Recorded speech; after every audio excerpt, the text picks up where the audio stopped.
Hey, yo, what's up, everyone?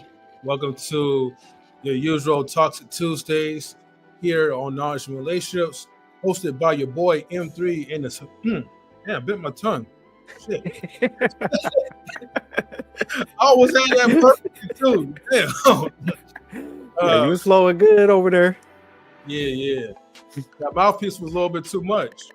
But yeah, but we also got Sophisticated Jerk in the building, so salutes to the brother. What's good, man? Nothing Where's much. your little brother staying at?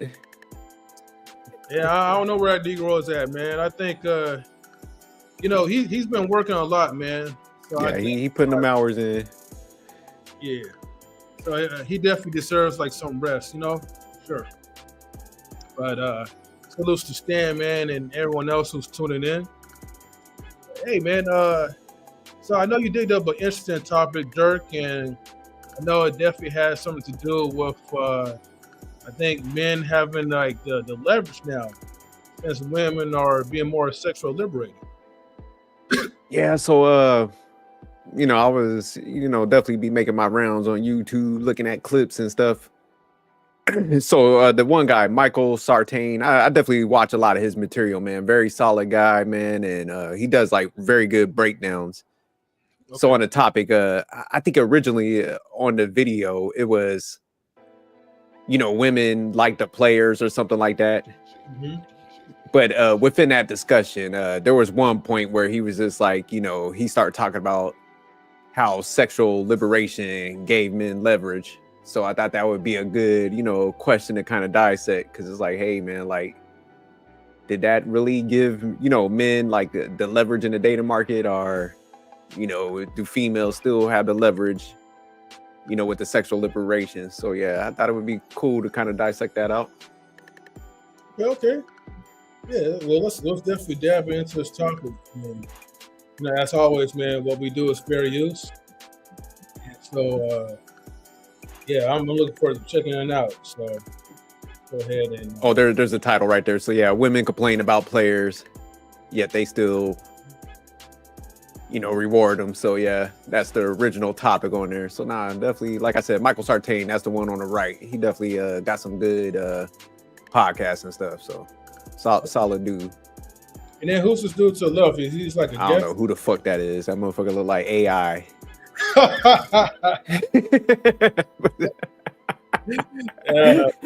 That must be his like understudy or something. Yeah, I didn't know who the hell that was. I was like, oh. He probably just trying to get some game, I guess, or whatever. Yeah. But Michael Sartain, yeah, he's one of the ones. I think he's I wouldn't say red pill, but definitely like does a lot of collaborations with red pill people. But I mean, he's one. If you like heard him, you're like, okay, he's solid. Puts the work in and stuff. So yeah, I definitely like him. He's a solid guy. Okay, I think that's the guy that usually like invites like Christian Fit to his podcast. Am I correct? Yeah, he does some collaborations with them. He also he was on that one with Angry Man. They was on a panel together where it was like Donovan Sharp and all those people. So some of them, man, I'm like I can't get with them. But then again, it's just like if people collaborating, man, that's on them. But he's solid though. That's what I'm saying. I get you though. Yeah, I mean, you gotta start somewhere though. So, and even with Fresh and Fit, the issue with them, like I said, with some of the dudes from the red pill, it's just like, man, because they got good information. So I mean, you could get information from anybody, but I'm one of those like, men should take action, and it's just like, you got to kind of lead from by example, so that's where I have some of the issues, because it's like, man, if you going on sugar baby sites and shit like that, like not and it's not to be mean, it's just like, man, that's that's like lower tier like shit, that's tricking pretty much. So it's just like, man, if that's your angle, it's like you really don't need to teach anybody how to spend money on a chick. You know what I'm saying? Like you don't need to hold courses on throwing money at a chick. And I think that's where a lot of guys are giving consultations and shit. And if that's kind of what you're doing, it's just like, man, like save your money, man. It's not hard. You throw that money you're gonna spend on a course. You could throw that at the chick also. So yeah, that's why I just get pushback. Certain things people say, I'm like, man, that's that's terrible. Like, Yeah. you know, you walking into that burning building somewhat, like they say, you know, if that's like how you're picking up females and shit. No, I hear you though.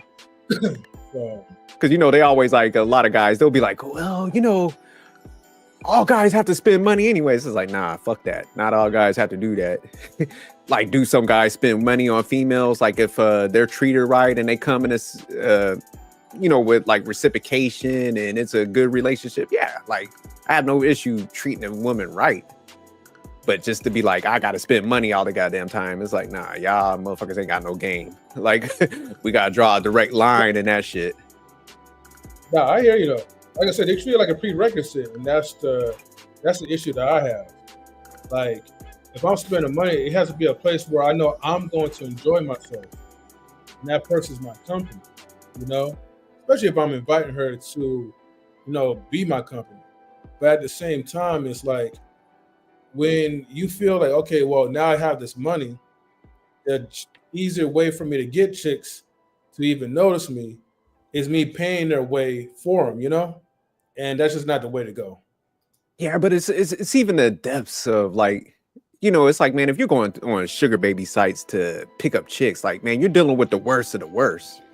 So it kind of undercuts everything you say when it's just like, hey, man, go on this and this is where we picking up chicks. Like, those girls that's already on them sites, man, their mentality is warped. So it's just like, you know, if you kind of have your shit together, you don't have to scrape the bottom of the barrel to find chicks. And so that's what I'm saying. It's like a contradiction if you're doing stuff like that. And I don't think they realize, because they're actually pretty smart dudes, man. That's what I'm saying. Like, I'm not going to be like looking at them like they the worst of the worst. I'm just saying like their messaging, that's where they, you know, need to kind of fix up and switch where they kind of hunting. Because you see how Fresh got caught up in some stuff. I know Fit, he got caught up with the one on the podcast. So that's what I'm saying. When you align with those type of women, man, it eventually is going to bite you. And that's what a lot of guys sometimes don't realize. They, you know, think, okay, man, I just, if I got the money and I build myself up, I just put the money, give them the money, you know, it's going to work itself out. It's like, that don't always happen like that. You need to get somebody with a healthy mindset. If you ain't doing that, you setting yourself up for failure. Yeah. What was good, Stan? Hey, what's up, everybody? What up? Good morning, Stan. Good morning. Good morning. So do y'all want to tackle the question real quick? Before we get in the video, dissect it some more, just get some quick responses on that. Has sexual liberation given men leverage? What's good, Yeah. Mr. Best? Yeah, salute to the brother, man. My answer is yes. Okay. Because men don't have to get married. Men don't have to have children. Men can live out their life and sleep as many women as they want to.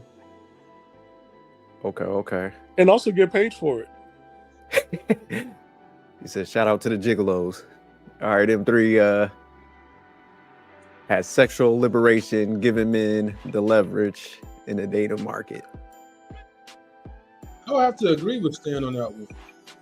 Now, at first, I didn't really think too much of it because I'm like, because men don't have really any standards, so like, what leverage do they have? But when you think about it,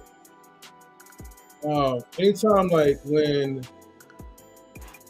there's like free access to get what you need, you may not get the one that you really want, but someone that you need just for that moment of time, yes, you can easily get there. Just close your eyes, turn off the lights or whatever, and everything will be all right. Somewhere. Yeah, I think women has made it more accessible to please the appetite for men. And of course, because like we're all in a horrible dating market where everything is superficial, there's really no incentive to even try to hold out and wait for sex or to go to a religious organization. I'm not going to say the C word, Stan, but go to a religious organization, go through the whole spills of getting to know that person, just to finally get married. Then you have sex and you realize that the sex was trash. And now you want your refund back from God, but it's too late. So, yeah, it's more accessible than ever. So Okay. Yeah, I got two answers. So it's a yes and no, man. And I hate giving answers like that, but I'll break it down real quick. So I think for the guys that got like game, that are women consider attraction, I think they got leverage. Because like y'all was saying, pretty much like the access out there, women took them off the hook, where it's just like, shit, I got all my needs met. I don't need to take on no burdens. Because y'all throwing it out anyways without the requirement of marriage. So definitely, like, dudes got their shit together. They it's like, getting free tickets to the buffet, one of them best ones. What's it, the Win up in Vegas? like shit, they good, they eating. But I think guys that might not be as attractive to women, and then also guys that like confidence, that don't realize like that they actually have the leverage in the market, but they still like. And shout out to Ruthless, because he be breaking it down all the time, where he's like, men are still just conditioned to have that mindset to, be tricking and stuff like that. So I think that for the most part, females still have the leverage, because guys, for some reason, they can't flip their mind to be like, look, man, you actually got the leverage in this type of environment nowadays. So I that's why I gave the two answers. Okay. So I only think like I'll say about like 20% of the guys, just to throw a percentage on it, got leverage. The rest, yeah, they still mental wise, they ain't got it. Women still beating them pockets up. Straight abusing, financial abusing. Financial abuse. Kudos to Marcus. I want to read his comment. He says, "It's good, Marcus." Yeah, he says it's given certain the pamphlet on how to maneuver and actually learn how to play and adapt to the game. Well, adapt to the game better. Comma that he missed. Not every guy can pull most chicks, even in the butt. Excuse me. No, that's facts. All right, let's go ahead, man. We're going to go ahead. Yeah, we'll jump in the video. I just wanted to ask that question before we get into it. Nah, all solid answers, man. So, yeah. Oh, that was a good question you asked. All right. Yeah, I mean, women, it's funny, even spiritually, women sit higher spiritually than men, because it's like they're the ones bringing everything into the world, right? Going back to what you said about the aggressiveness and everything. If you're mating with those men, that's who you're bringing into the world, and that's what you're perpetuating, right? So, again, and women complaining about players. Hold on, Michael. If women complain about players, you and I, if I were to complain about something, the stoplights here in Vegas, I think some of them are mistimed. I complain about the stoplights because the stoplights affect me. I complain about the front office of the Dallas Cowboys because it bothers me how bad they are. I complain about the front office of the Dallas Cowboys because it affects me. If women are complaining about players, are they complaining about players because they're not sleeping with them? Or are they complaining about players because they are sleeping with them? What do you think the answer is? Women don't complain about things that don't affect them. So if they're consistently complaining about men who are players, it's because they're giving these men sexual access. Now, when you ask them, they'll be like, well, no, that's other girls. I'm different. I don't do that. I'll be like, well, did you ever sleep with a player? And they're like, well, yeah, back when I was younger, I used to sleep with them. And that's essentially what goes on. The nice guy who has the attributes that they say they want, this incredibly vulnerable man, Kamala Harris's husband, basically, that archetype of man, that super vulnerable man, that type of man, while he may exist and is much easier for society to tame and control, women don't find that man attractive and never will, because of evolution, because of our evolutionary proclivities. They never will find that man attractive. So what they'll do is they'll say, women will say, I appreciate the male feminist and the feminist ally. So based on what he say, man, y'all think that dynamic, he's spitting some facts right there? Yeah. Yeah, I think the part. Oh, go ahead, Stan. I'll just say because I know I sent something in the chat today, like 4 stages a man go through. It's from Will Smith movie The Hitch, I believe.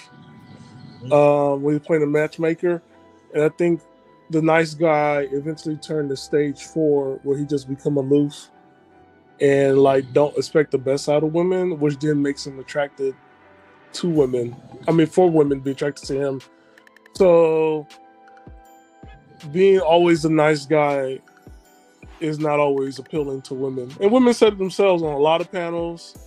And they just don't care for men who are nice and kind and allies or whatever. So when men figure that out, it's going to be a different type of playing field for women.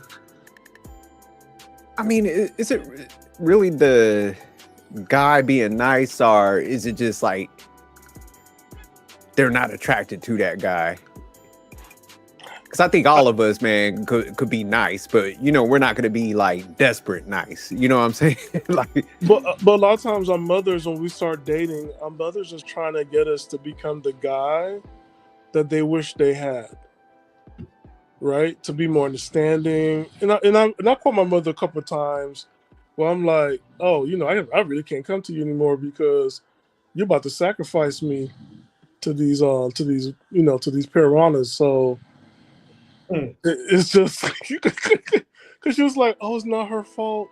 I'm like, are you kidding me? Like, you know, it just didn't make any sense. My sister, she's like, no, Stanley's right. And that's when I knew, like, yeah, my mom would throw me underneath the bus just to get a grandbaby from anybody. So, so I'm just like, okay, yeah, I'm not gonna do it this way. Let me try to act like the men in my family, see how things play out. And sure enough, playing by their rule book, which I was taught never to do that, what actually was in my favor. Yeah. Man, I just don't think it's the just totally the nice thing. Because, man, like I said, I think all of us have some attributes of just being nice. But I think, like, you know, those guys that he's kind of talking about, the feminist ones that be like acting, you know, the pandering type guys, they're over the top with that, the niceness. The thing, and it's like almost like they got to be like that because it's just like, you know, females don't like them. So it's just like they're doing it out of like an ulterior motive or something like that. So I think that's kind of the issue. And I think people confuse the niceness. Because now what you're saying, Stan, I understand what you're saying. It's like, man, no, I got to make sure I have boundaries and stuff. But you also got personality. So I think, like, you know, females are going to naturally like gravitate to dudes that got like personality and stuff like that. So I hear what you're saying. I think when we say nice, and that's my fault, right? It's like, no, because I hear a lot of people saying it. So that's because even I said it before, but I'm like thinking it out more. I'm just like, I don't know if it's nice, man. I think it's just being boundaries kind with guys. Yeah, I think it's like being kind. Because you're kind, people take kindness for weakness, or because you're good, you'll do the right thing regardless because it's the right thing, and people will also see that as a weakness. And it has to be like a balance, right? Because sometimes, like, if I'm too kind and I'm taken advantage of, this is going to be my fault. So I learned for myself, like, hey, I can't play God. If somebody's going through it, I can't rescue them again. So I'm just going to sit back. I won't pick up my phone for 6 months, and then I'll hear from you after a year and like see how things turned out. So, like, it has to get to that point because it's like if Stanley always going to be there, it's nothing to you because Stanley always going to be there. I got to make sure, like, me being kind is never like always there. Okay, shout out to you for leaving people hanging. Stan was like, look, man, I could chit chat with you for a little bit, but I ain't no fucking therapist. No, but you know, I understand, man, because like, here's the thing. Like, I don't want people to get confused where it's like, in order for you to get women, now you have to pretend to be a bad boy, which that's not necessarily the case. I mean, if you have to do that for a woman, it kind of makes you more of a loser, in my opinion. But however, you got to have a balance for things. So my balance is this. I would rather spend my time and devote my time with women who actually appreciate the level of kindness. What it comes down to it, you gotta find somebody that you know that will appreciate your presence, that will think about you when you are away from whatever fixed location that you're at, right? And of course, you know, many things come along with it. But the point is, the moment that some of these people they start like, you know, being disrespectful, like that's where it's like you kind of have to like, you know, make sure that you go above and beyond and let them know that, hey, like, okay, yeah, I do kind things, but I'm no pushover.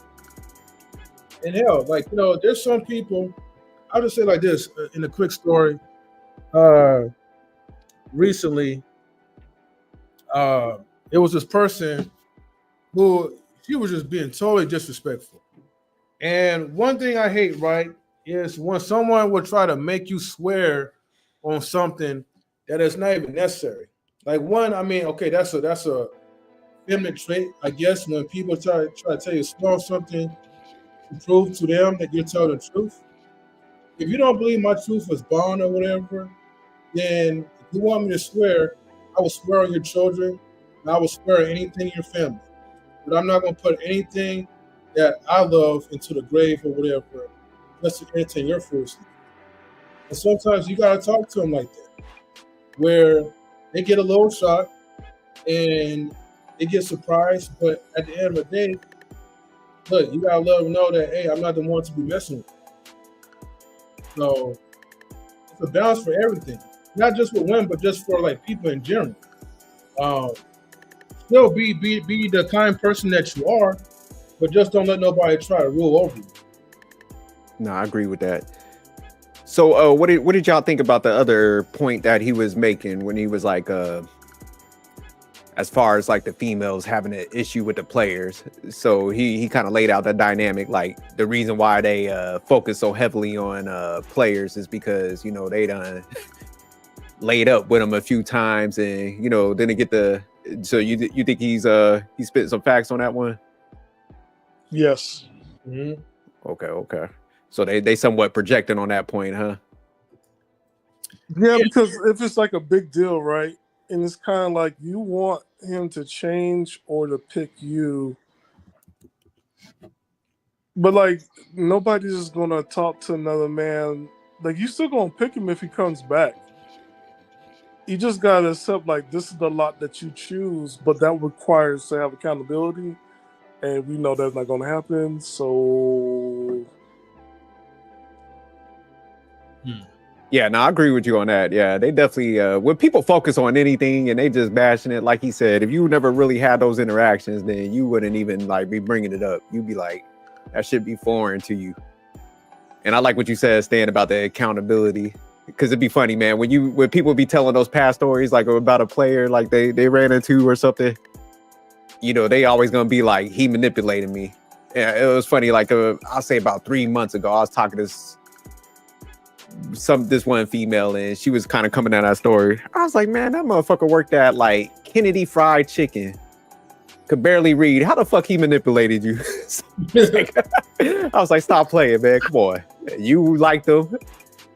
You know, dude was attractive to you. It's like, man, just I don't understand why people just can't admit some of this stuff. Like, man, look, I was with him because I was attracted. They always gotta try to put the whole manipulation spin on them. Like they be acting like these dudes be Hannibal Lecter out here.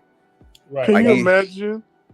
Can you imagine like you have a PhD and you got bust down by a man with third grade education who ate pace?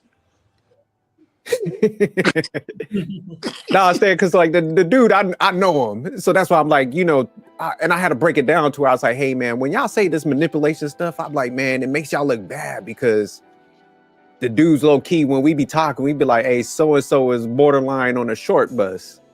So it's like, man, that dude ain't got no capability, like no mental proudness to, you know, manipulate anybody. He, you know what I'm saying? So all you have to do is just like, look, man, I was weak in the flesh. I liked homie and we kicked it. It ain't work out. Like, but the whole manipulation thing, I'm like you said, Stan, it's like this dude he read at a 4th grade reading level. That motherfucker can't manipulate shit. Damn. Could barely turn his computer on. Stop playing. And like you said, they be highly educated too. I'm like, man, you insulting your own damn intelligence. If you saying this motherfucker got that mental capacity to manipulate you, I'm like, man, y'all low key insulting yourself. Yeah, I've seen a lot of that in the South. It was like, man, They come back from college, and then like a lot of fathers are mad and like, I seen you to college, and you come back with this. You say you're gonna revoke the college money, huh? Like, hey, look, you obviously didn't learn shit. You know, so he can't even sign his hand. He can't even sign his name with his fingers. And it'll be like, man, a lot of dads were mad. They're like, man, you came back with this. But all Well, right, go ahead. You was gonna say something? You know, I forgot what I was gonna say, but at this point, but I think the only thing I was gonna say is that like for women who do be complaining about like these players and stuff, that's because you're always gonna have them on your mind. It's like your sexual emotional imprint. Most likely, it's like the emotional side of things. And I think the only reason why, like you said, like earlier, Jerk, they complain about those type of guys. Usually, it's like when they fall out with them. So, as long as they have access to the guys, they ain't nothing they could complain about because they ain't got to worry about anything. So M3, real quick, because you said something, I like that. Do you think it's mainly because they fixate on those guys? Because I know we were talking about it a little bit last night about the bitterness. Like, you think it's because they didn't get their way? That's why they fixate so heavy on that. Oh yeah, it's like it's like that beard chick who looked like she was 4 years old but was 27. Oh. Everything is good until like that person that and I'll put it like this. Everything is good until like when that object or whatever or that person that you admire is gone. So once that thing is gone and all the benefits that come along with it, yeah, you're gonna be complaining about that because you're missing it. You're missing that particular lifestyle, that particular feeling that person once gave you. Okay. Now, how many panels have we been on and we've seen it? It was like the stories they talk about, and I'm like, yo, like, are you really upset that that person left you? Or are you upset that you didn't leave him first?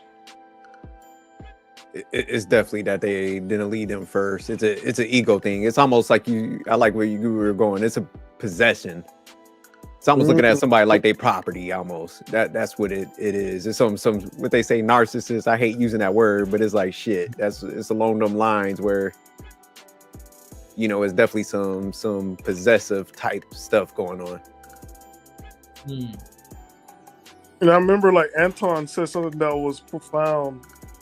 He said that a lot of us, especially the women, he's like pointed out like you're upset because you gave it up and you got pregnant by a guy from room 9. They came in a small bus.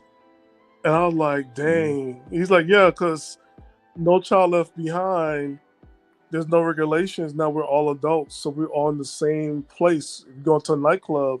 So you don't even know who these people are. And you're just, you know what I'm saying? Going around with the wind. And next thing you know, you're on Kendra G, and we're sitting up here judging you, trying to look for. Yeah, yeah, you dropped the bomb right there because I think that's the issue, man, about a lot of this stuff, man. Because like you said, we've been dissecting so much stuff, and I'm like, damn, what's the bigger issue? And because I see a lot of people, they're trying to figure out like why men are kind of like detaching. But I mean, that's pretty much it, Stan. It's like, shit, if you don't went out there and, you know, somebody kind of left a mark on you and they way below the standard that you're trying to set now, you know, because everybody's going to sit down. They're going to ask some questions to a certain degree. So it's like you said, it's like, it's not like people really have the issue about baby moms. It's like, but if you got this bum dude and now you're like, hey, man, you got to do this, and you got these like crazy standards, but you let the guy, the standardless guy put the baby on you. That's, and you know, the same thing for guys. It's like, man, if I had all these like bum chicks I was with, and now I'm talking about, hey, you got to have all these like attributes.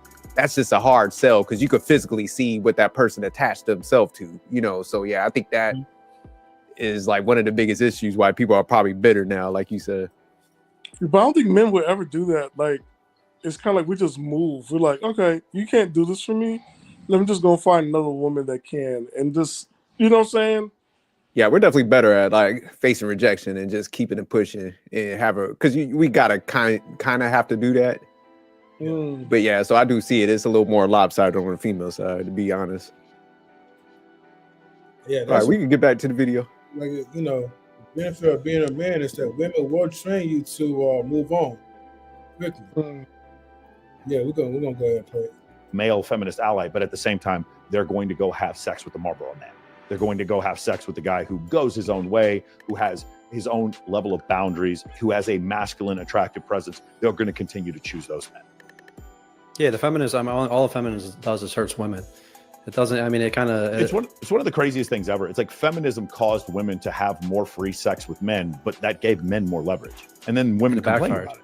It just exactly, it backfired. It's one of the craziest things I've ever seen. Like, I really rarely have a problem. Like feminism is just wrong, but I don't need to argue against it. It argues against itself. Like, literally, like, there's no reason to even have a discussion about it because it argues against itself. Anything, by the way, not just feminism, behaviorism too, in psychology. Anything that argues against or does not take into account human biology or human proclivities or natural selection or evolutionary psychology, anything that doesn't take those things into account, I don't need to argue against. It's very similar to arguing against someone who doesn't believe in gravity and then they jump off of a balcony. It's just a function of like natural selection. It's Darwinism. I don't need to argue against someone who doesn't believe in gravity, although I've argued against flat earthers before. But I don't need to argue against something that is empirically true. Evolutionary psychology is the truest form of psychology, meaning it's the one that has been the most battle tested of any other form of psychology. And so because of that, when people try to argue against it, feminism is the most anti-evolutionary psychology ideology that could possibly exist because it takes human nature out of the equation and just it replaces it with this sort of like socialist egalitarianism that it just lives in a fantasy world. And so it's one of these things where like, you don't really have to argue against it. I'm not arguing against it. I'm just saying it's like I said, it's, you know, everything.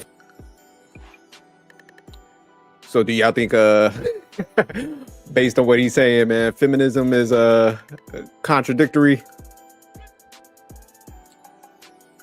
I don't know yet because we're black. I'm going to ask the white people this.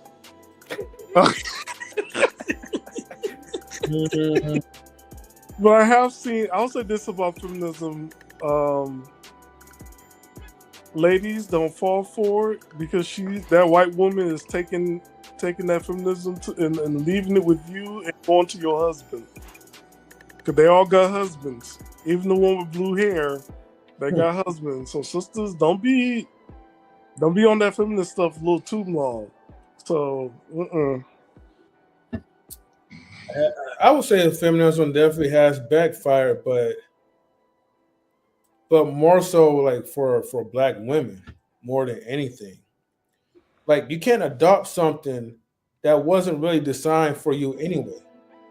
I think feminism, in my opinion, since it was more catered to like European women, they could handle being a feminist and still get their husband. It's like, imagine like you're like a wife that's acting like a child until she could finally have her way. Like a baby crying until they get a piece of candy because of the way how you parent your children, you're spoiling them. And then sometimes when they have that leverage where they're like already entitled and they know they're gonna get what they want, yeah, they'll do like that acts of feminism, but you know, around their female groups, but behind closed doors, like they're still like, you know, doing what a woman's supposed to be doing to make sure they still keep her rich husband. But I think like I said, and when I mention black women, I only because saying this because like, you know, we're pretty much black, so I'm talking about it. When they adopt feminism, you know, from other groups of people, it backfires them a lot more because there's no leverage behind it. Like, you have to give us a reason to. I'm not trying to use the word submit to you, but you have to give us a reason to come back, to negotiate, to talk, or whatever. And unfortunately, when you're behaving that certain type of way, those other groups that be shouting out feminism will go right behind the back door and try to steal your man because they know like the value and they know what they have to offer and what they bring. So hopefully that makes sense. But I just think like they get the worst. I think the issue with it, it's like, man, I think everything always starts off good. It has a specific purpose, but man, I think everybody starts going to extremes, after I say they hit their like goals and stuff. Cause I think pretty much it started off like, hey, they wanted voting rights and stuff. But I think once any group kind of achieve stuff, it's like, all right, man, let's push it a little further out of tolerance.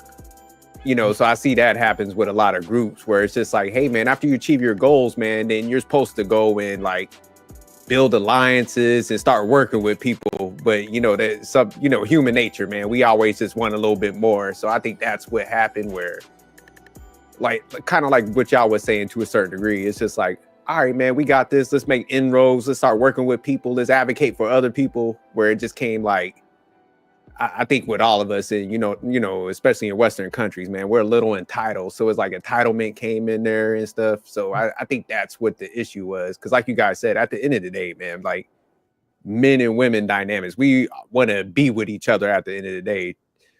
So I think sometimes people be like, oh, I don't need that other group in that. And then, like he's saying, it's like, man, you start ignoring the nature of men and women. And then that's what gets people in trouble. Say it, SJ. They say they that? don't need no man. That's what they say. Yeah, but I mean, they're gonna end up over there anyways. That's what I'm saying. That's what he's talking about. It ignores like, man, we're drawn to each other. You got attraction. You got, and they try to act like that don't exist. They'll lie to themselves like, oh, I want the nice guy, but like he was saying earlier, oh, I have this prototype I'm drawn to, but it just when I'm outer facing with other people, I gotta say I like the nice guy, even though I see that motherfucker 20 times a day and I ignore that prototype of a nice guy. So yeah, that's where I agree with him as far as like they ignore like those whole elements and stuff. But it's because they box themselves in with the extremes. Go ahead, Stan. I had a director. It's a job I had like 15 years ago, and she showed us her husband or introduced her husband. And none of us believed, like, are you kidding me? Because, he was nice. He was super nice, but we're like, this is not going to last. Like, why would she? Why was he an ugly dude, to be honest? No, he was like Kamala's husband. Oh, for real? Yeah, it was like. How she looked, though? Huh? How did she look? No, she was great. She was apex predator type. If anybody that she should have picked was a black man, it would have made more sense. Because like she came out with the little skinny white guy, and they were like, "Who's this?" And he's like, "I'm her husband." We're like, "On you were purpose?" Like, "What's that? Your accountant over there?" Yeah, because even our accountant was more masculine than him. Like it was just. Even accountants were like, "Are you serious?" Like, damn. But like they had like a what you call things like a court, a marriage, and everything. But the introduction was like, okay. You said arranged or? No, they had like a court marriage. Like they went to court. Oh, okay. They didn't have a wedding. I mean, she's very direct. She's too busy. Oh, so he more or less like fit the lifestyle needs that she needed. I guess so, like followed and everything, but we just couldn't see it. And she got pregnant, and we're like, "How'd that happen?" And then because it's like she was a kind woman, but very direct. She was the boss. She was the director, and then you see him, and it's like No, that's what I said. He submitted. He fell into that role. Like he was like, look, wherever you want to do. Yeah, he was too goofy, and it was just like, how Yeah. this happened? How did you guys meet and why? Like it's just like why? Like it just. But you met her other boyfriends, and it was like, how did this happen? Oh, Like, the other. So you seen the other ones? yeah, and it's just like, yeah, it was just weird. It was like, oh my god, and I think that was the first step of like, I don't want love. Is this what Cupid could do?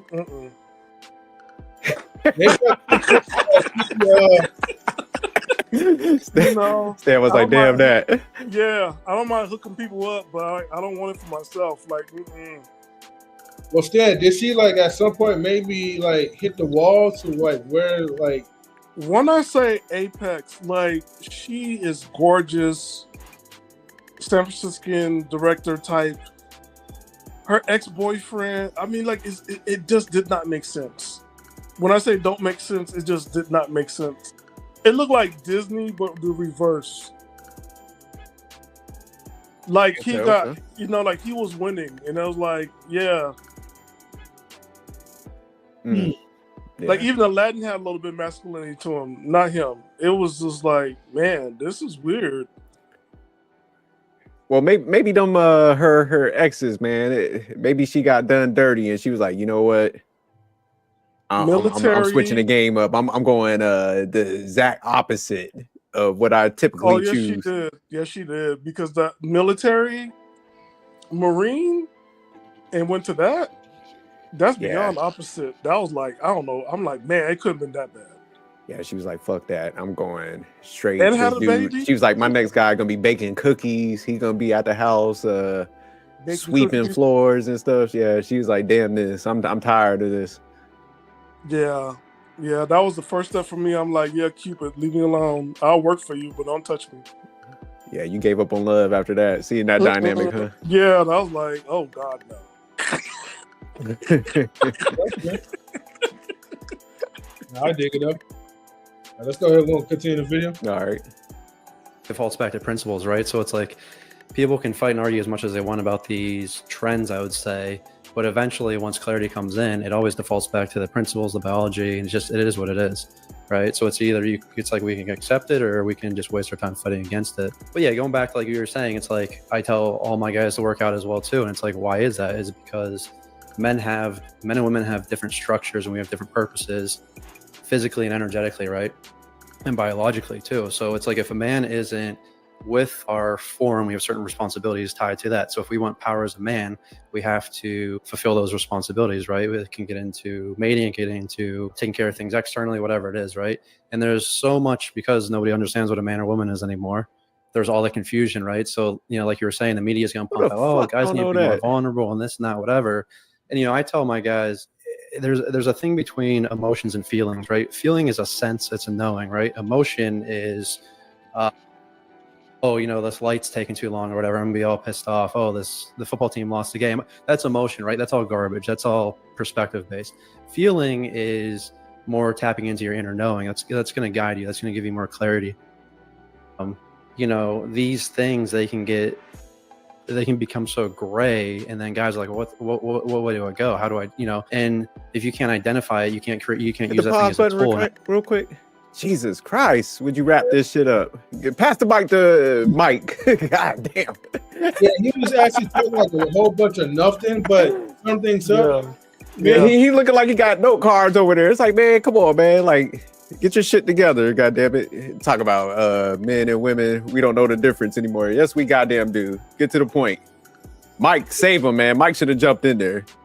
Yeah, he should have hit that interrupt button, but yeah, I'd be like, hey, let me take this from here, man. Like, he seemed like he a little nervous, like he just started on, getting his dots together. So, like, man, it very basic. But if you notice, like, they had to cut like certain segments that he was talking, so he was talking a lot more. But he probably they chopped it down. Yeah, he probably had they could have done like a minute more, goddamn it, because right, or 5 minutes more, or something like that. Yeah, let's see if Mike jump in. I'm like, God damn. I put it like this though: the best clarity you could have, man, is post clarity, man. So, You wait. Bruiser said something that was wise. He said, for men, Mhm. we have post-nut clarity about the relationship, and for women, they have postpartum. Mm-hmm. And they make them think like, oh, I don't know if I'm say this relationship once they have the baby, like it's all about this baby. I'm like, yo, I never thought of it that way. Hold on, what? So women, you said guys would have post-nut clarity and women would have postpartum? Yeah. Mm-hmm. About the relationship. They have the kid. Man, I disagree about that, man. I think if you're getting that, man, that chick just don't like you, man, honestly. No, I'm not. I'm just saying, man, keeping it a buck, man. Yeah, I just think, man, if a chick genuinely into you, man, she's gonna have like that downtime going after, I say, the birth and shit. But after that, man, you got a healthy relationship, man. They want you around and shit. But I think it's that hormonal change, and that's like for guys, you bust it, then it's like you look at her, and it's like, I don't know. I gotta look at some stats on that, man. How many of them be having that, like, postpartum? Is it pretty frequent? For some women, yeah. Oh, okay. It's a hormonal change. It's something that happens, but also I pinpoint for guys too. Like when you bust a nut, it's also a hormonal change. It's a smaller scale of it, but it's a change. Mm. But I'll say for this guy, you can tell the difference between the student and the sensei. He's a student. Nah, definitely. He's learning. He's freshman. That's what he is. Yeah, I mean, what he's saying ain't bad. He just like, it's like, man, you gotta be a little more concise with these thoughts, player. You gotta put it together a little better. He was talking about that gender shit. He got a little lost in that. He tried to crack a little joke on that, and then he went to another point. It's like, wrap this shit up. You talking like you the main attraction, nigga. This is Mike Sartain and them. You're in them. He snatched the mic like he was that guy. Like he was like, "Hey, Mike, I got this. Like I'm gonna land this. I'm gonna bring this home, baby. I got this. Like shut the fuck up and pass the mic." Yeah, put it back to Mike. Yes. Yeah, and in addition, he was actually reading the script too, though. So yeah, he was looking to the side. I seen him like glancing at it. Like he had note cards. He was like, "Shit."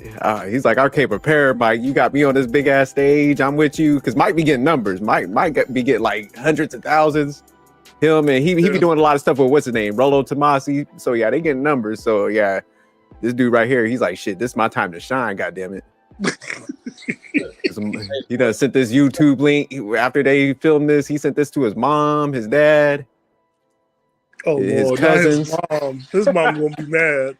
Nah, she probably like, oh, that's my baby. He done made it. He big time. No, she's like, what? Rambling and shit. She's like, what you trying to tell me? I'm not gonna have no grandkids. That's what she gonna see this as. Nah, she probably like, this motherfucker be falling in love with everybody. He up here talking shit. But I think like he has said this motherfucker was with a big girl last week talking shit. What would you say to them three? I would say, but it sounded like he also had people who were following him, like that comes to him for advice or something. Because he said something about his school people. So okay, shit. Yeah. So I don't know how legit he is though, but the way you talking, you might want to bring that hat up. No, he might be nervous because, like I said, Mike and them are big. But I mean, his information is solid. So yeah, he just is like, man, come on, man, you gotta concise, get it together. You on a big stage now. Hey, just breathe a little bit. That's all it's yeah, to yeah. It. All right, let's go. Actually use it. So these guys are just stuck paralyzed, right? And everyone's kind of sitting around just in this, chaos. Yeah, well, I think part of the problem is the way we express our feelings. If I feel happy right now, but I don't show it on my face because I'm focused on what I'm doing, to someone who doesn't understand the concept of stoicism, they would think internally, they would look at me externally and say he's withholding his feelings. Like, no, here's how I manifest my feelings. If I'm happy, do you know what I do? I try to make my clients more successful. I try to make my business more successful. I manifest my feelings with success and action. because you manifest your feelings by crying, you manifest your feelings by yelling loud, by using expletives, or you manifest your feelings by being super expressive. That's your choice. Do you see what I'm saying? The difference between the emotion and feeling? Because I think that's where the confusion is. Like the emotion is like, you know, I'm angry, I express the anger and it's gone, right? It's just like energy flows through. I use it, it's gone. The feeling is like a state of being. It's like joy, it's, you know, love, it's all those things, right?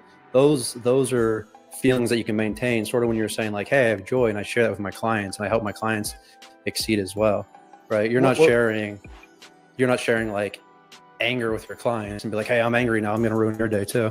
So we'll express it like this. Let's say a few women come together in a book club, and one of the women in the book club, she expresses that she's having trouble in her marriage, and she starts crying, and the other women, they start crying too, and then they come up and hug her. That is a normal, healthy response for them to respond to one another in that way. And they're having a feeling of love and kinship with one another, but they're expressing it with crying and physical hugging. I used to fly a KC-135 as a tanker navigator, an instructor navigator in the U.S. Air Force. And there was a crew. It was me, the co-pilot, the pilot, and the boom operator. I was a navigator. And so my love for my crew was equal to their love for one another, these females in the book club. But I didn't need to get up and cry and hug them, even though the emotion was there and it was still expressed, right? It's like, good job, Co. Whereas somebody would say, I love you, Becky, and hug them and cry. And there's all this emotion, not emotion, emotion's the wrong word. There's just all like this outpour of expression, ostentatious outward expressiveness. So therefore, because I'm expressing outwardly this love that I have for this person. Again, there's nothing wrong if you want to do this. Me inwardly as a U.S. Air Force officer, I'd be like, good job, pilot. Good job, Co. If I were to say that, I'm having the same feeling and they're responding with the same feeling that I am, but I'm not crying. I don't need to hug them all the time. The feeling is the same. My choice to express it in a more stoic manner is not wrong, and it's not less healthy. It's just the way me as a man, I choose to express myself. So what you're saying is I'm wrong in the way I express myself because I don't express myself like a woman would. And that's just not true. If you read in 2019, the American Psychological Association said that traditional masculinity was harmful. Don't take my word for this. Pause this video right now and go look it up. American Psychological Association says that traditional masculinity was deemed harmful, specifically stoicism. So if I feel a feeling like my son, he scores a touchdown, and instead of me crying and picking him up and spinning him around like it's a fucking Disney movie, if I'm like, hey, good job, Billy, but I still have the same feeling, I just don't express it outwardly, that's not unhealthy, and there's nothing wrong with that. Because later on in life, if I become a firefighter, a police officer, or a pilot, someone who has to deal with a high pressure situation, and all of a sudden we lose the engines, in the middle of it. Exactly. Like, for instance, someone's gone into my house and kidnapped my family. When the SWAT team shows up, I don't need the SWAT team to show up and be like, Mr. Sartain, I just had a rough day today, and I just want to let you know. Yeah, I like he broke this down. So like with the one guy that we was kind of clowning and stuff, I mean, he had some solid points, but I like how he gave the analogy. He painted a picture like between the females in the book club and, you know, the fighter pilot. And that's one thing I do hear. Matter of fact, a couple weeks ago, we were talking to Chocolate. You remember Chocolate Earth? We were talking about the male expression and stuff. Yeah, that's man, females just do not understand that. It's just like, man, a lot of times, guys, we're trying to, you know, not put that emotional burden on everybody. So we might be even like problem solving in our mind. So I might go work out and I'm like thinking something out. And I think sometimes females, they want us to emotionally dump on them. I'm like, man, I ain't got time for that, man. I'm trying to like work these thoughts out in my head, and you know, we just don't express our emotion the same way. Go ahead, Stan. Before any woman come in here, like, that's toxic masculinity. You know how you guys use it with us? You like, and you didn't think about how it would make me feel, but you asked me to tell you how I felt. Yeah. So before you go ahead and call it toxic masculinity, this is how we deal with our emotions and our feelings. It's not a contest.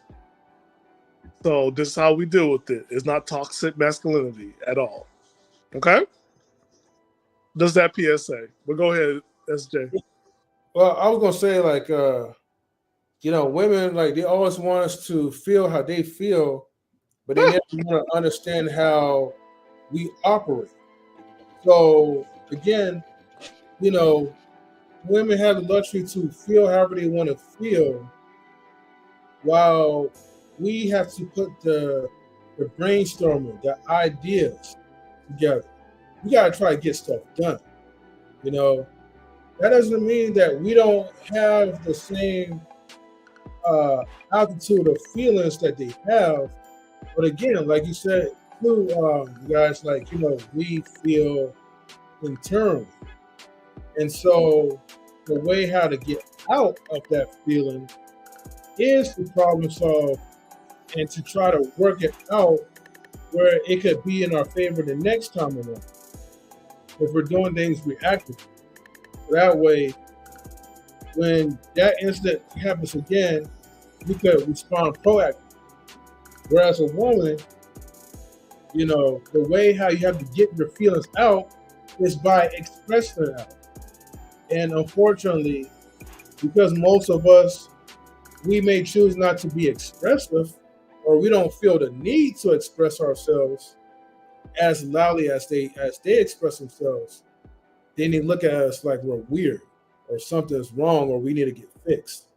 Like us men, we need to come and cry to them together. We gotta, share the tears and all that. And I'm like, damn that, when you get up to age, you gotta grow out of that. You know who's good at doing that and showed a healthy balance of this? Mm-hmm. Even though sometimes I hated that series, was Flash. Because Barry will always, like, when he get overwhelmed, he would cry. Mm-hmm. But he won't be crying to the whole team. Like, there'll be a one-on-one, whoever he's talking to, and they get, like, they talk about it, and then he go fix the problem. Mm-hmm. But there's a danger side. Like, women, be careful what you wish for, because men who are, like, feel the way that you feel, a lot of them are in prison. Yeah, right. Flash was kind of a pussy. I ain't gonna lie to you. The most thing is always going to be. But straight up, like, he made it in a lot of magazines, and like Men Do Cry and all the other stuff. But it was good. He did a good balance. But it's not like he was using those tears to, like, if I see a guy that cries all the time, I'm like, okay, he's doing this to get coochie points. I don't see him doing, like, it's like, why are you doing this? Because that's not normal. Or Danger, Will Robinson, because men who feel the way that women feel, their emotions are off the hook, and the way they express things is very not logical. Well, I think the issue, man, where they need to understand, it's like the emotional expression is, for a lot of people, is solving the problem. You know what I'm saying? So I think. I think that's where they need to kind of focus and have that understanding. And then it's just like, okay, if you don't have any understanding of, like, how people express them, it's like, man, you could just ask, and then, like, for example, somebody asked me, man, I'm like, hey, man, I'm just, like, solving my issues in my mind, and I like doing productive stuff that's healthy for me. And it's like, man, you got to take what that person says, but to label them as, like he was saying, toxic, when they don't exhibit any toxic traits just because they want to be kind of left alone. It's like to put that label on somebody. I think that's kind of messed up. So yeah, it's just, when they do that type of stuff, it's just like, just because you lack understanding, you shouldn't label it as negative. It's actually healthy, man. And you could just ask clarifying questions like an adult. So it's almost like just because I don't want it, I don't like it, it's not happening the way I want it, let me kind of bully the situation to fit under my terms and stuff. So it's kind of actually fucked up if you think about it. It's like, y'all kind of the toxic ones if that's how you treat somebody that's, like, just wants to deal with their issue. You know what I'm saying? Like, yeah, cause, like, in my job, we're in crisis mode. I can't talk about my emotions, my feelings in a time of crisis. Like, that would have to do a check-in afterwards, right? And then you check in with the team and see everybody else is doing. But, like, during the crisis, you can't, you know what I'm saying? You can't, like, I feel this. I do have to put my feelings aside and handle the crisis in front of me. And that's just, to me, that's normal. Because the crisis in front of me needs to be handled. Well, it's almost some control freak shit to be like, hey man, if you don't display your emotion the way I want to, and like I said, it's like we're displaying it from a calm thing to be like, that's toxic. That's what I'm saying. That's Oh yeah, you know, so we're cold. You're cold. Like, I can't believe you're so cold at that moment. yeah, that's definitely some control freak shit. It's just like, man, what do you want me to like just express my emotions like how you wanted to? That's healthy. Like, you're not even a healthy person if you're trying to dictate how somebody should express their emotions, man. If they're like calm and got a calm demeanor. So yeah, that's shit. We might have to get over to finish this live and go bell out 84. I'm looking at the chat. So you want to jump back in the video? Yeah, we'll finish the video out of there. I'm gonna see what's going on over there. Oh yeah, definitely for sure. Like Mercury's in retrograde and I'm just having like all these feelings. I want stoic looking men with murderous looks on their face to go in and save my fucking family. Yeah. To be fair, I'm the one who's going to go and save my family in reality. But like, that's what I want. I don't need the police to come and do a hostage negotiation while they're crying. I need stoicism. I need men who are focused. And even though they have emotions, they don't need to outwardly express those emotions.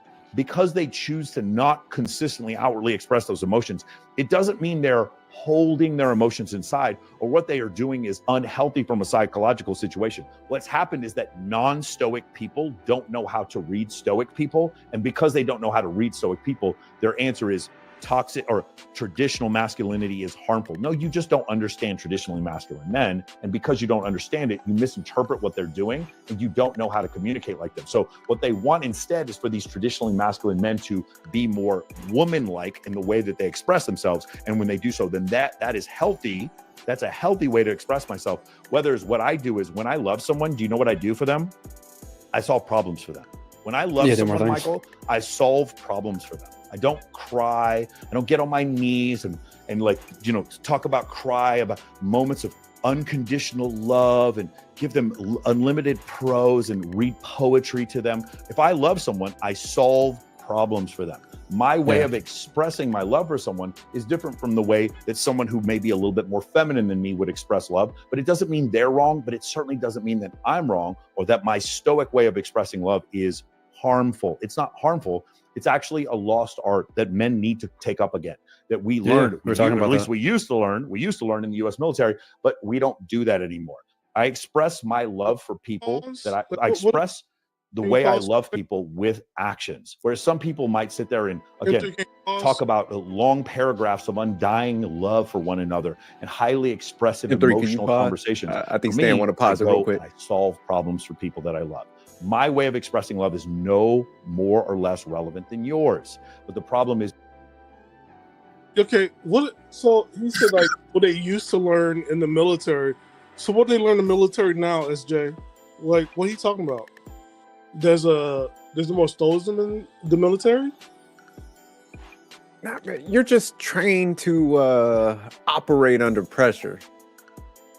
So he probably just mentioned it, saying it like that because, you know, he's no longer in there. So it's just like, you don't know. And I think there was rumors like they're getting a little softer. So, you know, we always kind of do that. But yeah, you're just taught to deal with pressures in certain, I'll say MOS's job fields, like especially if you're in combat type roles, you know, you kind of operate off that tough love. So that's kind of, I think, where he's going with it, where it's just like, hey man, you don't have time to really have a lot of expressions because, you know, you got bullets flying at you. You got got the responsibility of keeping people alive. So it's just like, man, you just express yourself in a different manner. But yeah, as far as like what they do now, I don't even know. Yeah, I was wondering like what they want from military men. Like they're in that pressure field of like you said, life and death. Nah, man, I don't think they think it out sometimes. Cause like you said, of course, if somebody's in a war field, they don't want none of that smoke or the cop or how he's, you know, it was even talk about the fireman, you know, in those situations, like, oh no, y'all be men. You know, it's just, like I said, it's a control thing. Cause a lot of times it's just like, hey, since I don't understand why you're calm and you're not always wigging out like I do. And you know, they be laying in a fetal position crying and shit. They expect you to operate like that too. So when you don't, you know, it's more or less like since they unhealthy a little bit, they want you to be like that too, and that's really what it is. So if somebody's gonna rescue me, I want them to crawl in the ball.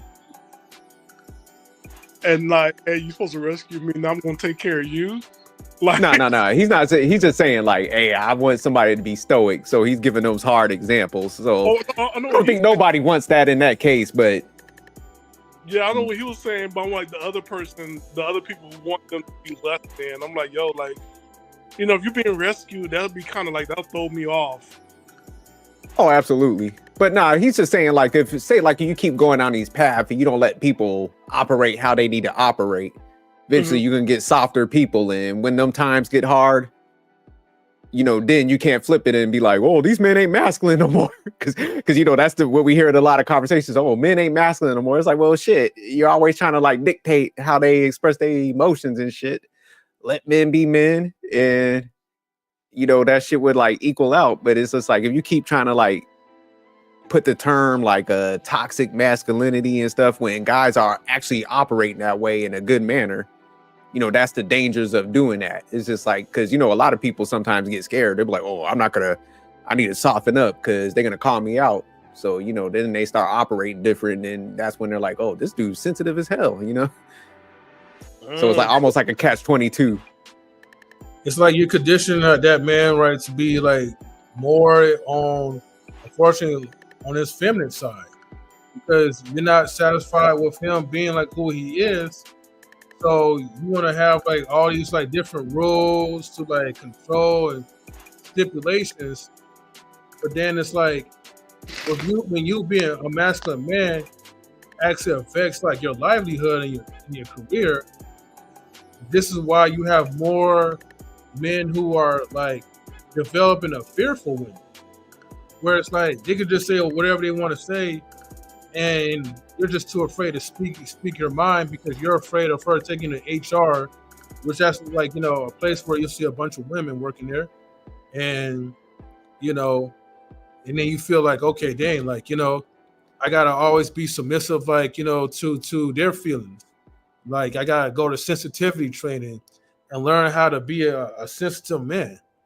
And you know, for me, man, it doesn't work with my spirit.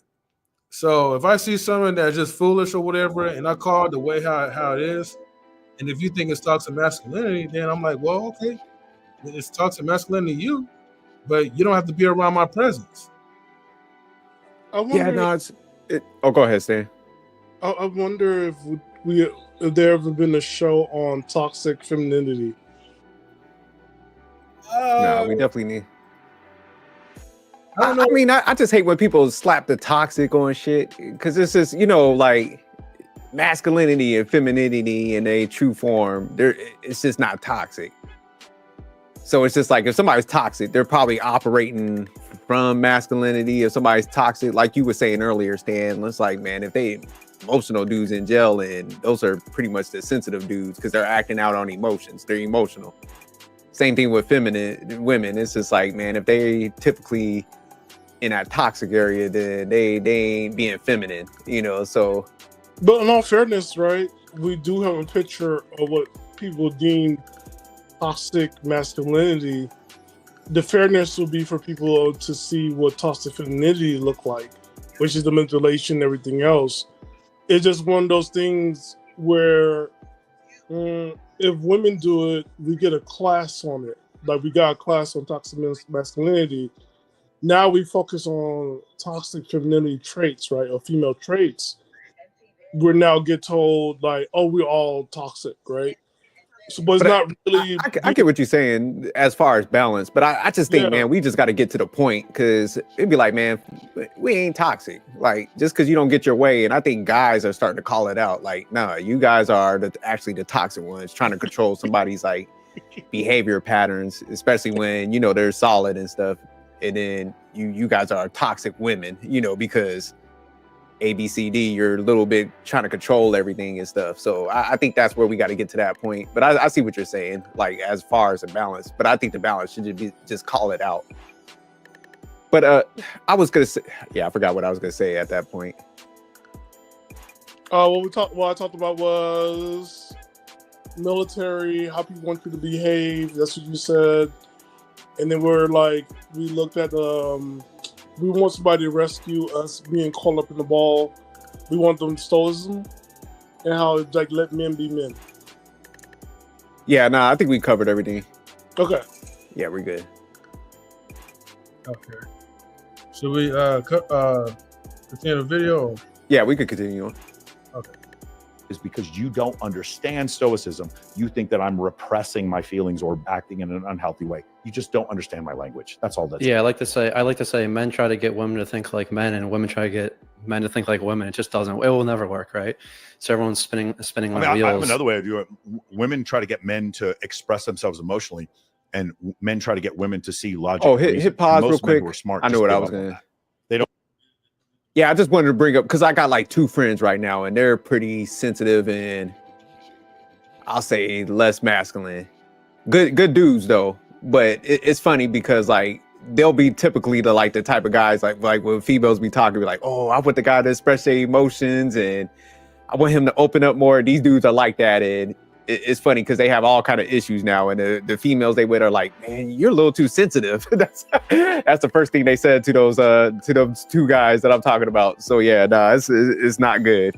I think people in their mind they want that, but when they get it, females definitely be like, oh hell nah, you too sensitive. So yeah, that just kind of stuck in my mind. And then also like what you was talking about, Il3, as far as like, you know, when people go to HR and stuff like that, I definitely agree, man. You know, it's just people gotta let people operate in their roles, man. Because I think it's funny, man. Because I was just thinking when he was like talking, and I think Stan was breaking something down. You know, I always kind of win awards at work, and I was just getting my performance evaluation, you know, from the person I report to, and they're just like, you know, man, I feel kind of bad because I never really get to, you know, get around and speak to you because I'm always like dealing with the other, you know, executives and stuff like that. So they're just like, man, your side is always taken care of. You know, you're always this quiet. You don't have no issues. I feel kind of bad. I'm like, nah, that's how I want it. I'm like, but that's what stoicism, you know, and it's when you start getting into like management and leadership, it's like people want that. So yeah, a lot of times I think people just don't understand it. But it's actually a good character trait. It's just like, nah, you want somebody that could execute, you know, lead, manage the people, manage themselves. You know, typically those type of people that stoic, just they're easy employees to deal with. So yeah, I think people, they probably need to, instead of having sensitivity classes, they need to have stoicism, you know, those type of classes to get people to understand and, you know, control their damn feelings and shit. So yeah, those are the points I just wanted to make because yeah, I forgot about it. I just wanted to bring that up. I'm like, nah, there's nothing toxic about masculinity. You're doing it right. It's actually you'll get your ass some raises if you know how to control your emotions and Yeah. you know how to interact with people and you know how to problem solve. Like shit, people will seek you out if you got that type of personality on a job. Because trust me, you're gonna have like, say you manage like 30 people. If there 2 of them are stoic, you're gonna have like probably like a 20 of them that you got to deal with on the personal stuff. You got to do the day-to-day. So now you learn how to appreciate people that have that calm demeanor.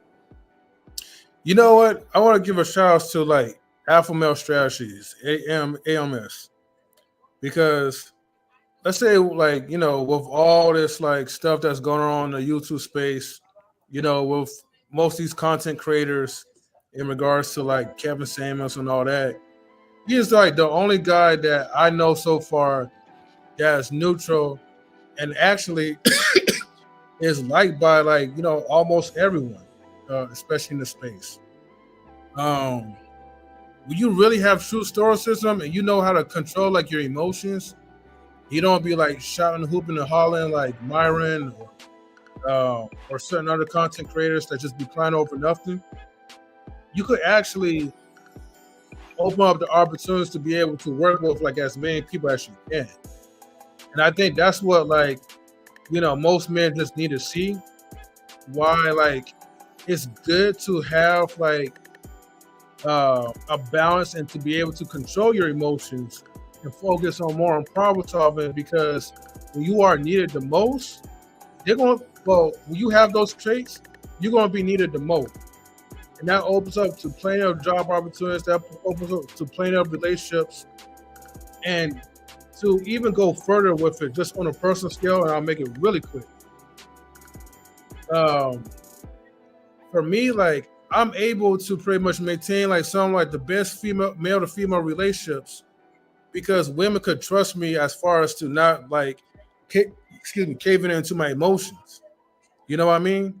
If you're not the type of person that cracks, blabs your mouth to like other people and start whining and crying, they could trust you like on like certain activities that is needed.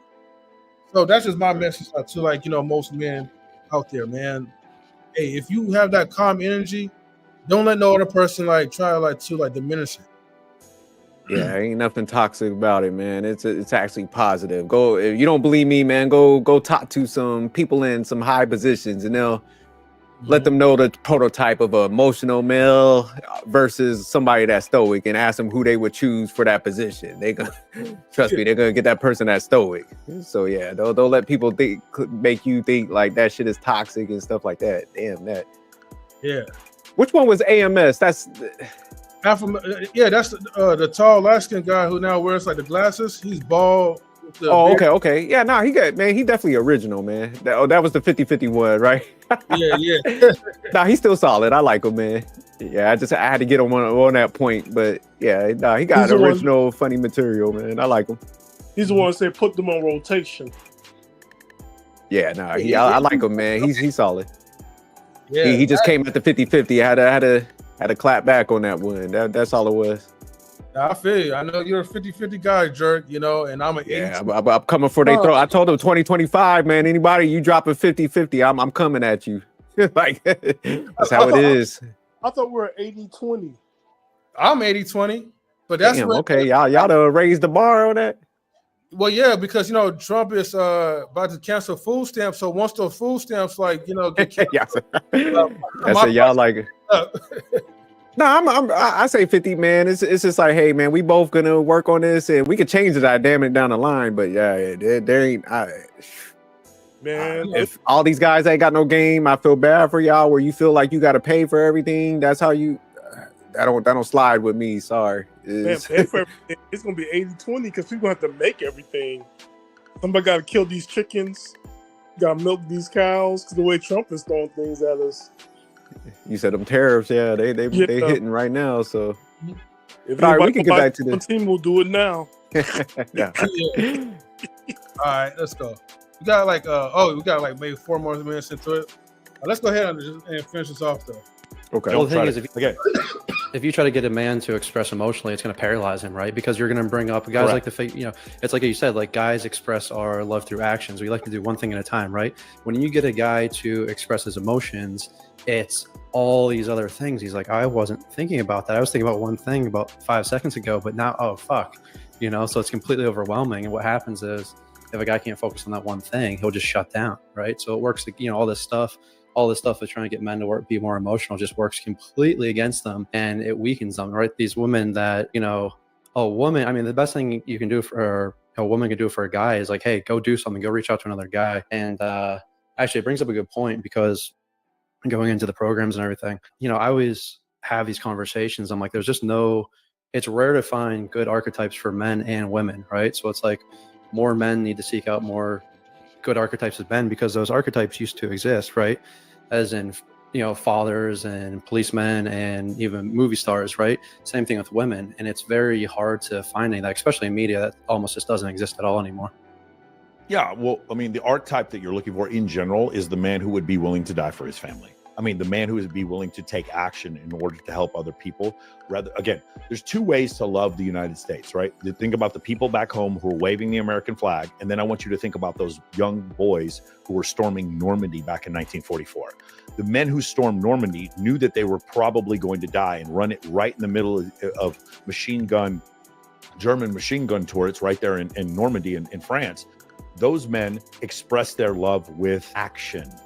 the people back home express their love by waving the flag. These are two different ways of expressing love. And what I try to explain to people is you choosing to express the love that you have for your family by providing for them is no more legitimate than the other people expressing their love by crying. It's the same thing. It's just a lot of people have trouble with it because they don't understand these two different ways of communicating. So again, one of my favorite things, you ever watch the show Suits? Yeah. The main character, Harvey Specter. Harvey Specter was not a great lawyer because he was a great litigator. He was a great lawyer because he made problems go away.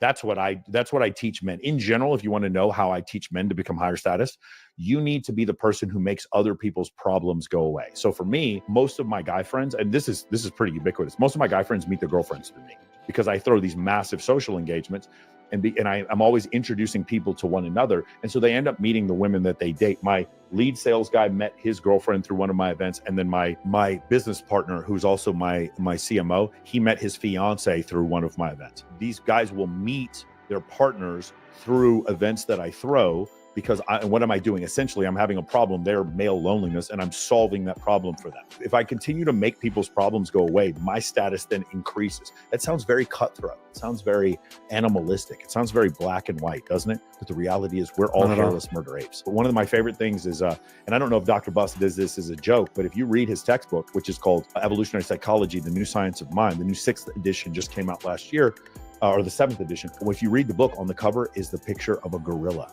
And the reason why he has a picture of a gorilla is because in essence, we are all hairless murder apes. We want to see, human beings want to see themselves as like separate from the animal kingdom.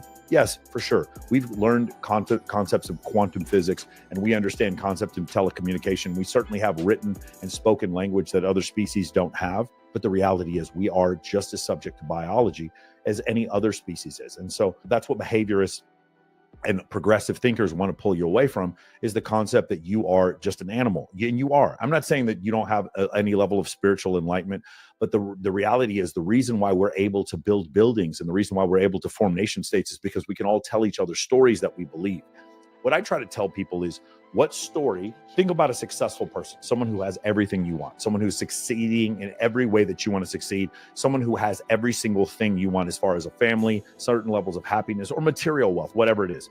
What stories are they not telling themselves that you're telling yourself? The thing that differentiates us from, like, say, dogs, dolphins, and monkeys is that those creatures don't tell themselves stories. They just live in their own objective reality, and we tell each other stories. And so what stories are you telling yourself? I'm not good enough. I'm not able to complete this task, or this other person is better than me. There's somebody out there with a delusional level of confidence that went out and started SpaceX and started Tesla, a delusional level of confidence that was able to start Amazon or start Microsoft or start Meta or whatever.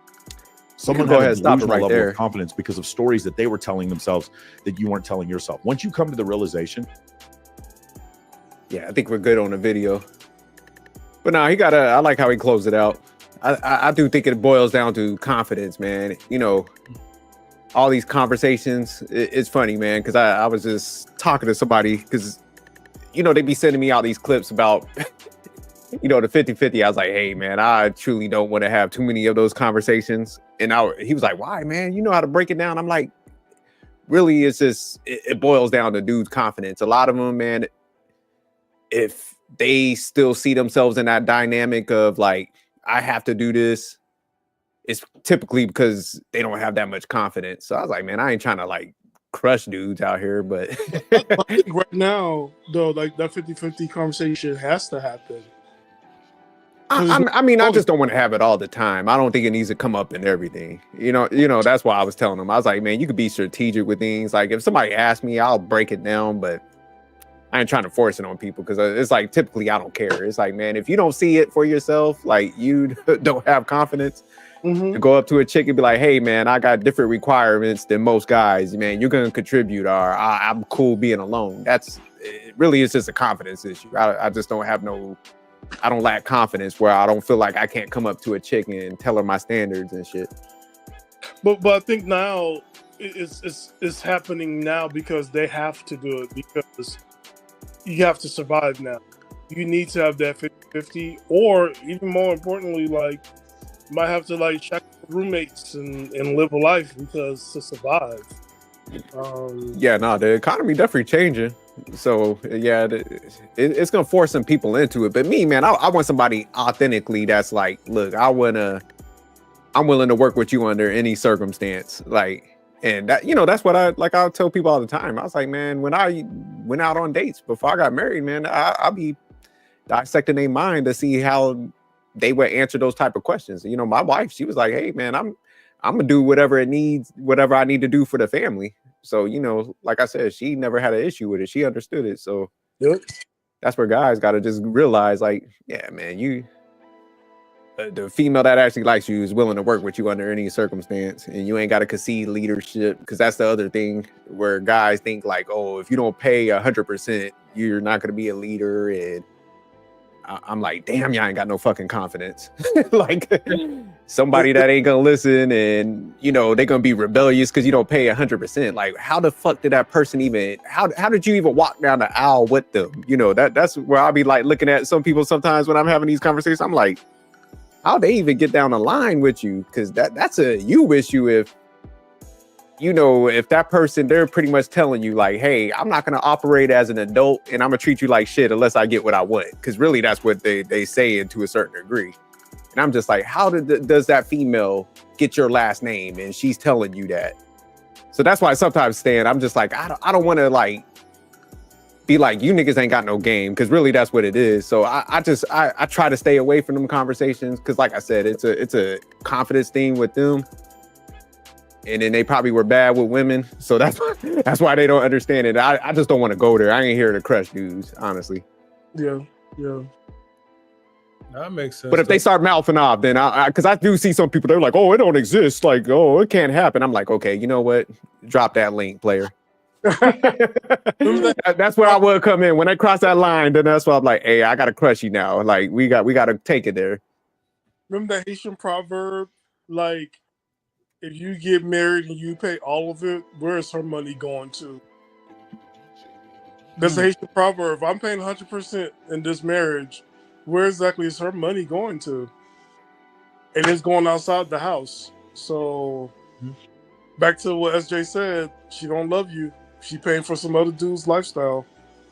It's just the craziest shit. Because, yeah, I mean, a lot of dudes, they be like, yeah, man, she works, but I just pay for everything. And I'm like, okay, so... Like you said, Stan, what'd she do with her money then? Mm-hmm. Well, man, I really, a masculine man don't ask them. I'm like, man, y'all dumb as fuck. Like, Men do ask questions. because I just asked basic. I'm like, so okay, do you have your house paid off then? No. So it's like, man, like you could literally be dumping that money on the house and paying it off faster.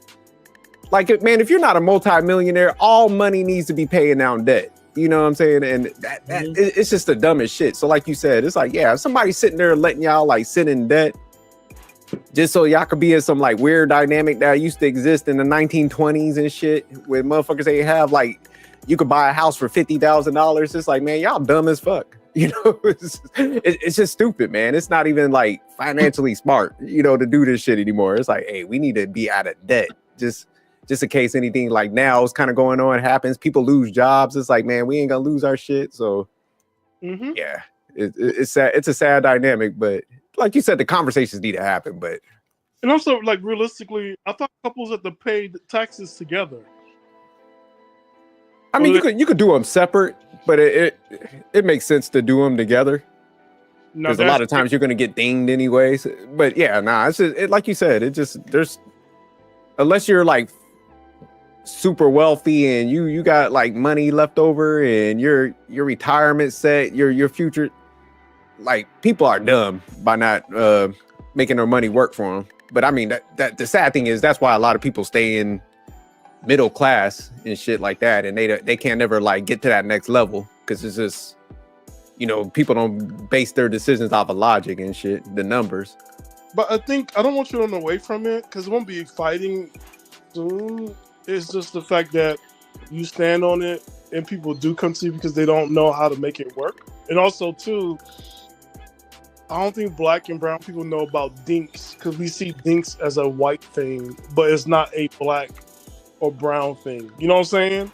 I'm definitely going to have the conversations. I just choose not to have it too many times, and it has to be under the right circumstances because I think sometimes people want me to go and like debate other dude, and I'm like, man, I don't give a shit. No debate. No debate. Oh yeah, no, I know you're not debate. saying that. I'm just saying people would send me clips of somebody saying some like reckless shit, and I'm like, man, I don't care. Like, I'll be like, man, if that dude ain't got no game and he want to pay all this chick's bills and shit when she done been out in this market getting her boots knocked by niggas that ain't paid no, ain't paid one bill, that's on them. Like, I'm not gonna do it. So, yeah, but you know when you do your videos of the week, like those type of explaining things, like that's what I'm aiming for. Like, you do. Oh yeah, no, definitely. I want to do that thinks one because that was one I wanted to break down thinks, and yeah, it's just like people, man, they still trying to operate like they want to we in the 50s, and it's just like, man, like, you know, everybody would talk about the past as far as like the traditional. Like I see a lot of females doing it. They're almost like, oh, I want a traditional man, but it's like so they could go back in time and you know pick that part out, like him paying all the bills, but they can't go back and assess that we didn't have no cable bill, we didn't have cell phones then, we didn't do like cruises, resorts and stuff. So it's just like, man, they don't assess that people were simpler back then and we didn't have like a fraction of the cost. Well, SJ, oh M3, you being called out over there. but SJ, like when they did go on cruises, when mom worked, that's what she paid for. She paid for the family vacation. So when people want to go back, I'm like, yo, go back to the time period that we actually come from. Go to the 80s, 90s, and 2000s. Those married couples did pay 50-50. And those relationships were 50-50.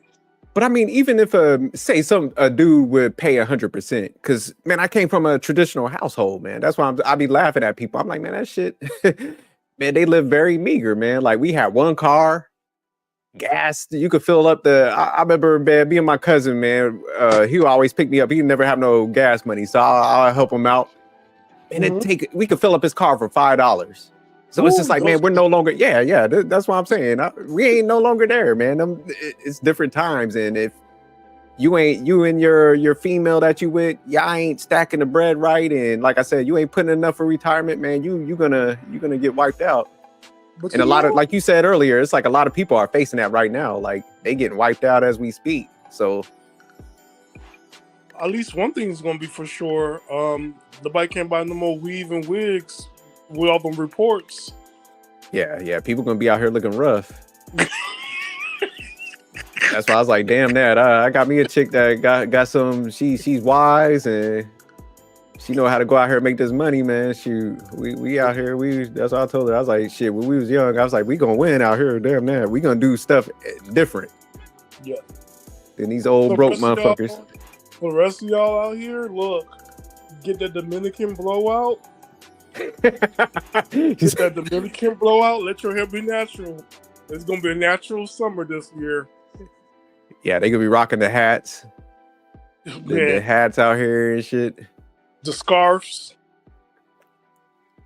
People could be going to vacation in New Jersey and shit. Yeah, all that resorts is gonna be out the question. Nah, but that's the good thing, man. Because I know a couple people that like lost their jobs with everything going on, and I'm like, man, it's good that me and my wife got balance. We was talking about that the other day. It's like that stability is nice because it's like if something happened to one of us, like we in totally different industries, we both make high enough, we could bounce back. We don't put so much money to the side that it's like, man, we could weather the storm. So yeah, it's sad people just don't think outside the box. It's like, man, we got the capability for both people to work, rise up. Like I said, you could beat out debt, but everybody still wants to live in the past and shit. So, but nah, we'll definitely have some of them conversations, Stan. I'm not running from them. I can't talk to dudes that ain't got no game. Really, that's what it is. Yeah. And I don't blame the guys. I blame y'all fathers for not raising y'all to be like me. And that's the reality. Yeah. I'm gonna start blaming y'all fathers for making y'all soft, not playing frisbee with y'all and shit. Now y'all got trauma and y'all want to take it out on the jerk. Hey, Said, must I put the ass? I think we're still in the soft guy era movement. Guys literally gave up. No, I like the soft guy, man. Shit, I'm with the drizzle. No, they just soft. The soft guy era is like, look, that's some low key player shit. No, these guys, they soft. Let's see. But all right, man, we could go ahead and close it out. Yeah, you gotta go over there and help your 84 out. Yeah, I see these women on his panel calling me out, man. Look, I don't know what I did to him, man. Besides telling the truth. Uh-oh, M3, you got called out, man. And see, this is what happens like when you're a masculine man and you talk about some masculine things. Not All even right, one of don't be over there crying because I'm gonna tune in for a little bit. Oh shoot! Don't get punked over there. Right. Shout out to Michael Sartain and the other guy that was in the video, man. We was tripping, but he had some solid information. You just gotta hone it in a little bit, man. You with the big dog over there, man. Michael Sartain, that's a big name, man. You can't be reading off some note cards when you in the major leagues. Right, yeah, definitely. Hey, But man, good topic. Women, y'all definitely fucked it up. So closing out, y'all sexual liberation definitely gave up the leverage. It is getting even worse now. Like, this is why guys ain't going to like events and stuff. Like, y'all damn near Uber and coochie to them. So it's just like, man, they ain't even got to show up to events no more. So y'all better get y'all weather together. damn. Hey, but you know, I mean, I'm actually happy this is happening, right? Because one, look, I can save money. Two, I'm stress free. Three, if I really need to, like, you know, get my drizzle on, I know who to call. So, Okay. yeah. But most importantly, right, the drizzle is now the standard. And second, Kevin Samuels was right. Winter's coming. Winter came. Yeah. He was right. But that's why I was saying in the video, it's just like, man, when people go to extremes, man, that's what's happening, man. And people don't realize, like, man, shout out to King Dreams and Passport Bros. They're like, shit, man, we ain't dealing with this shit. Peace out. Shout out to them, man. That's why, like, after people explain the Passport movement, I'm like, you know what, man, y'all actually smart, man. Shit. These motherfuckers is telling y'all gotta pay. Hell, I'm gonna go get a discount. Yeah, and they show how they do things too. Even what Mike said, like he throw events and have women meet men, and I did that too at that last place I was in for worship. But it does fix a problem when you have people actually meet. You provide a space that's safe. People actually get to know each other, and then move on to relationships. And Mike said it like, "Hey, I throw events, and that's what people meet their girlfriends and fiancés." And I'm like, "Yeah, when you do that and solve problems as a man, people do look at you for leadership because you solve problems." So, ladies, let men solve problems. That's all. Yeah, but the thing with that, Stan, because I definitely agree, man. Because I watch his show, and if he's throwing those events, he's bringing females in there that fit that prototype for the business guy. So he ain't just bringing no bum ass chicks in there. You know, they're like actually like getting to the bag too. They got the right demeanor. You know, they ain't out there for the streets and stuff. So it's just like, man, women, like, put yourself in a position where, like, if somebody does have these events and they pulling you into like people that got their shit together, you gotta match that. Cause yeah, Mike ain't going out there and getting a chick that work at like IHOP and she used to do coke back in the 90s. You know what I'm saying? Yeah. I remember when me and M3 we talked earlier this week. He was like talking about like, yeah, women looking for their Boaz. I'm like, man, if nowadays if women did find Boaz, they'll twerk them to death. Yeah, see, that's what I'm saying. You gotta play the part, man. You gotta be out there where you stand out. Because that's what people need to do. More like get-togethers, good people, and match them up. So it's just like that stuff you could do on a local level, like wherever you at. Just like, hey, man, like I know some business-minded guys, got good careers. Like, man, we gonna snatch up some females that got they stuff together and start pairing people up. Or as M3 says, don't be no hot pockets up in these streets. Yeah, no hot pockets. you twerking you out. This is a twerk free zone. Like, don't you want you FICO scores to get in, W-2s and FICO scores. Oh, don't forget, most importantly, a financial plan. All that. Like, look, there's no more of that. We working together these days. 2025. It's just. Yeah. If your credit score is like lower than mine, below 700, we can't talk. Definitely. And the first question, like they even getting the like event for females, you gotta ask them like, what do you bring to the table? And if they get irritated, just throw them out. I'm not gonna answer that up. Bye. You can't answer this simple question, then peace. But all right, M3, man, we'll go ahead and close out so you can go over there, man. You getting called out, man. Yeah, I just gotta see what they're talking about. So everybody, like, you know, whoever's still watching this, go ahead and make your way over to the Intellectual Soapbox right on YouTube.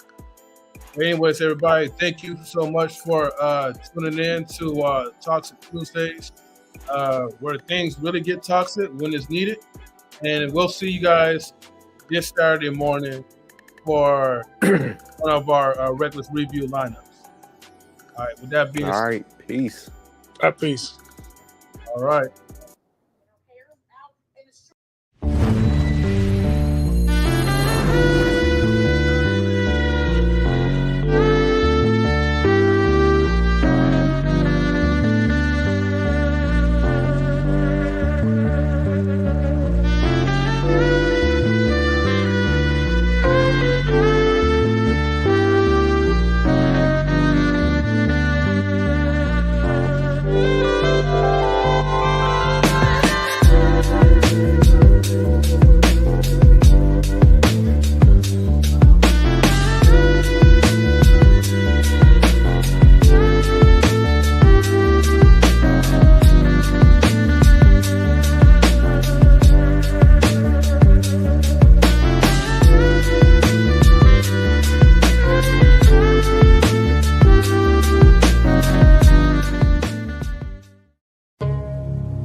Knowledge and relationships